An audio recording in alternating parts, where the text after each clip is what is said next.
सौम्य education CTET class में मैं Sunaina ma'am आपका पूर्ण स्वागत करती हूँ।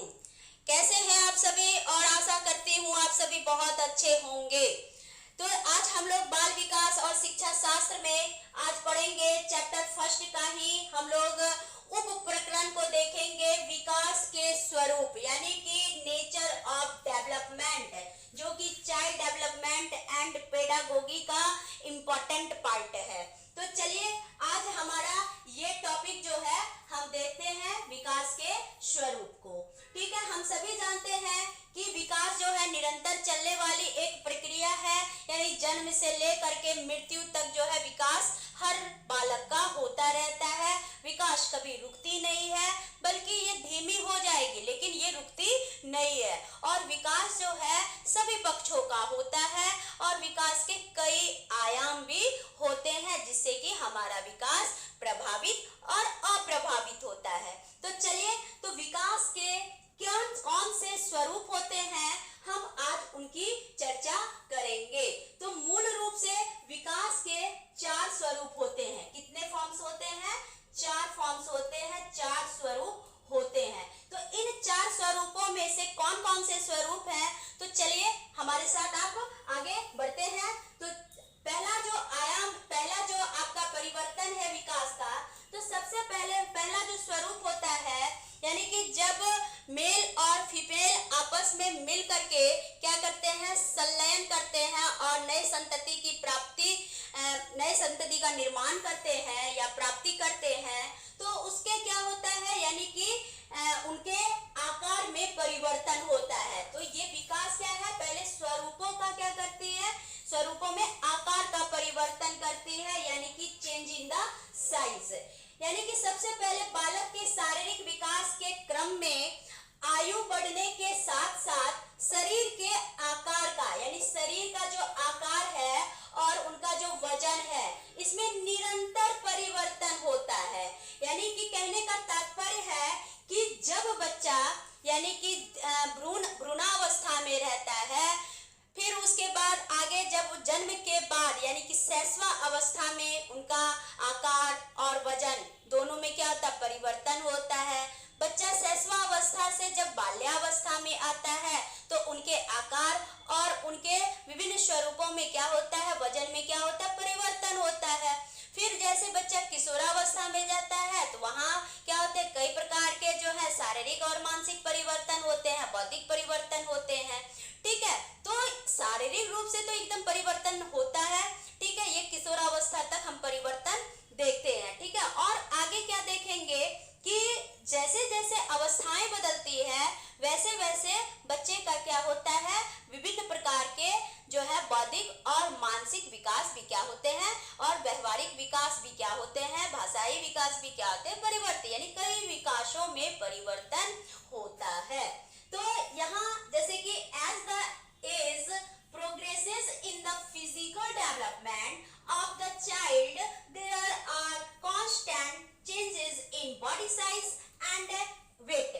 कहने का मतलब कि शारीरिक विकास जो है, शारीरिक विकास के क्रम में बच्चे का आयु बढ़ने के साथ साथ उनके शरीर के आकार और उनका वजन में क्या होता है, निरंतर परिवर्तन होता रहता है।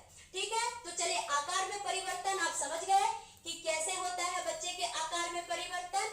अब हम दूसरे परिवर्तन की बात करेंगे।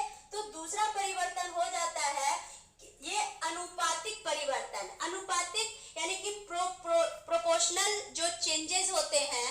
तो ये प्रोपोर्शनल चेंजेस का मतलब क्या है, विकास के स्वरूप में इन परिवर्तन का क्या तात्पर्य है।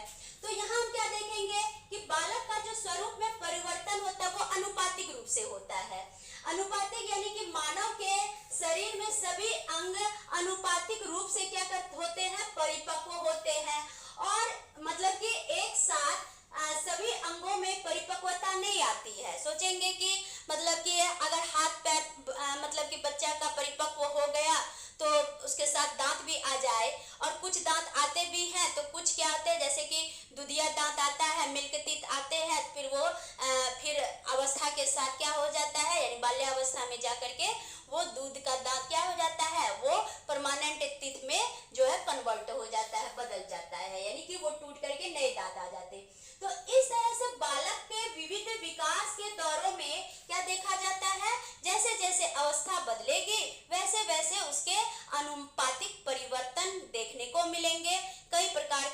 शारीरिक अंग और शारीरिक विकास में क्या होते रहेंगे, अनुपातिक रूप से परिवर्तन होते रहेंगे।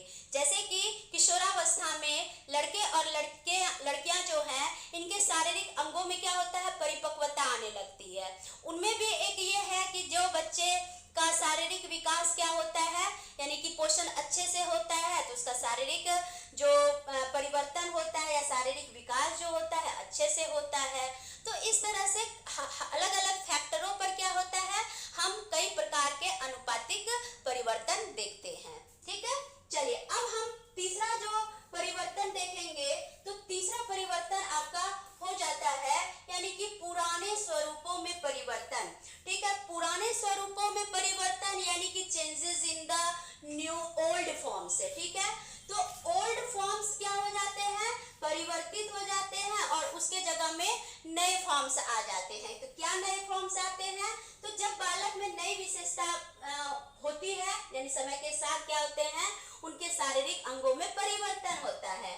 तो जैसे कि क्या कि बालक के दूध के जो दांत होते हैं, ये दूध के दांत क्या होने लगते हैं, जैसे कि हमने अभी जस्ट बताया कि ये दूध के दांत, जैसे कि बचपन में उसका जो होता है दूध वाला दांत होता है, लेकिन जैसे ही वो बाल्यावस्था में जाता है तो वो क्या होता है, वो दूध के दांत टूट जाते हैं और उसके जगह में जो है कौन होते हैं, परमानेंट दांत आ जाते हैं, अस्थाई दांत आ जाते हैं। ठीक है, और उनकी ध्वनियां जो होती है वो अस्पष्ट होती है। ठीक है, यानी कि बच्चा जब क्या होता है, पहले जो ध्वनि तुतलाता था, हकलाता था या उस तरह से बच्चे जैसी बोलता था, तो जैसे वो बड़ा होता है तो वो अपने अस्पष्ट ध्वनियां को क्या कर देता है, यानी खो देता है। वो धीरे धीरे क्या हो जाता है, समाप्त हो जाता है और परिपक्व होने के बाद क्या होता है, वो ध्वनियां यानी अस्पष्ट ध्वनियां अस्पष्ट ध्वनियों में बदल जाता है, बच्चा हकलाना तुतलाना छोड़ देता है। ठीक है, फिर उसके बाद रेंगना, जैसे कि बच्चे को गुड़कते आप देखे होंगे। ठीक है, जब चलने से पहले बच्चा क्या था, गुड़कने लगता है, घुलटने लगता है। तो ये सब बातें क्या हो जाती है, बड़े होने के बाद बच्चों में समाप्त हो जाती है।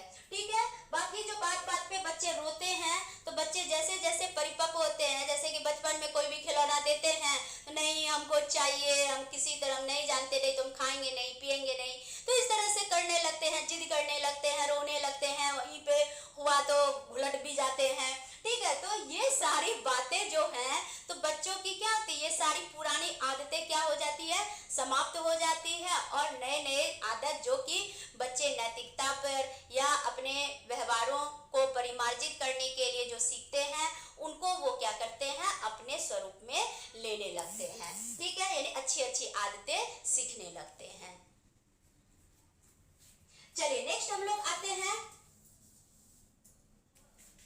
अब अगला जो है नवीन गुणों की प्राप्ति। तो पुराने स्वरूपों को जैसे ही हम खोते हैं तो नवीन गुणों की हमें क्या होती है, प्राप्ति होती है। तो क्या प्राप्ति होती है, तो क्या यहाँ पर होता है कि जब बालक विकास के क्रम में आगे बढ़ता है, जैसे जैसे हम लोग डेवलपमेंट की ओर अग्रसर होते हैं, वैसे वैसे क्या होता है, हमें नवीन गुण आने शुरू होने लगते हैं, यानी कि कुछ नया करने के लिए हमें कुछ नया सीखना पड़ता है, कुछ नया करना पड़ता है।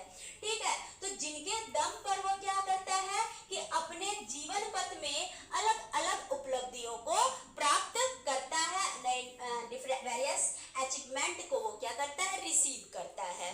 ठीक है, आगे बढ़ने के लिए आप कई बातों को अधिगम करते हैं और कई प्रकार के उपलब्धियों को पाते हैं। तो इसलिए ये क्या होता है कि आपकी पुरानी जितनी भी बातें थी वो क्या होता है, खत्म हो जाता है और अंत में नवीन गुणों को क्या करते हैं, आप प्राप्त कर लेते हैं। तो इस तरह से स्टूडेंट आपने देखा होगा कि कैसे बच्चा में जो है विभिन्न प्रकार के जो है क्या होते हैं, यानी कि उनके डेवलपमेंट के जो फॉर्म्स होते हैं वो समय के साथ बदलते रहते हैं। तो इस तरह से आप सभी जो है समझ गए होंगे। अगर आप सभी विकास के स्वरूप को समझ गए हैं तो प्लीज कमेंट बॉक्स में कमेंट जरूर कीजिए, हमें आपके कमेंट का बहुत इंतजार रहेगा। तो फिर हम लोग अगले वीडियो के साथ मिलते हैं और हम आपसे विदा लेते हैं। चलिए मिलते हैं, बाय बाय।